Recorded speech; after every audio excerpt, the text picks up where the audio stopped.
भोंदूबाबा Ashok Kharat files ही Jeffrey इप्स्टीन file सारखीच आहे. अमेरिकेमध्ये जेफ्री इप्स्टीन फाईल गाजली आणि महाराष्ट्रात अशोक खरात फाईल गाजते. त्या अशोक खरात फाईल्स मध्ये मोठे बडे मासे आहेत, मंत्री आहेत, आमदार आहेत, खासदार आहेत, लोकप्रतिनिधी आहेत, अभिनेता अभिनेत्री आहेत. त्याच्यामुळे अशोक खरात फाईल ही अफाट मोठी आहे आणि या फाईलचा खूप छोटा हिस्सा अशोक खरात आहे. या अशोक खरातची जर कसून चौकशी केली तर देशाला हादरून टाकणारी माहिती बाहेर आल्याशिवाय राहणार नाही. म्हणून राज्य सरकारमधलेच काही मंत्री या अशोक खरातच्या फाईल्सचा भाग आहेत आणि राज्य सरकारनेच तपास यंत्रणा SIT नेमलेली. त्यामुळे या SITच्या माध्यमातून किती पारदर्शक तपास होईल याची शंका निर्माण होते. शेवटी महाराष्ट्राचा इतिहास ह्या अशा घटनांमध्ये नवीन नाही.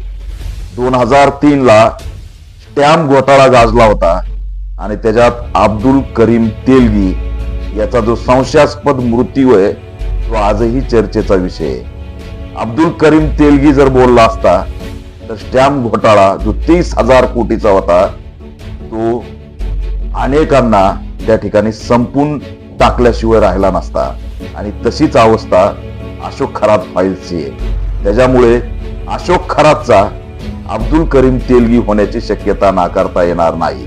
जेफ्री इप्स्टीन अमेरिकेचं प्रकरण असलं तरी अमेरिकेत सुद्धा जेफ्री इप्स्टीनला जेलमध्ये संशयितरित्या संपवण्यात आलेलं आहे.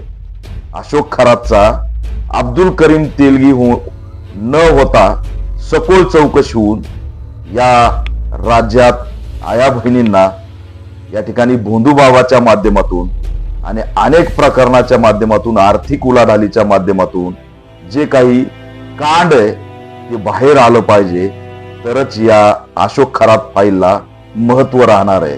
परंतु मला वाटत नाही की SITला अशोक खरात फाईल्स मध्ये असलेले बडे मासे काम करू देतील. म्हणून केंद्र सरकारला आमची मागणी आहे की केंद्रीय तपास यंत्रणेने CBI मार्फत अशोक खरात फाईल्सची सखोल चौकशी केली पाहिजे.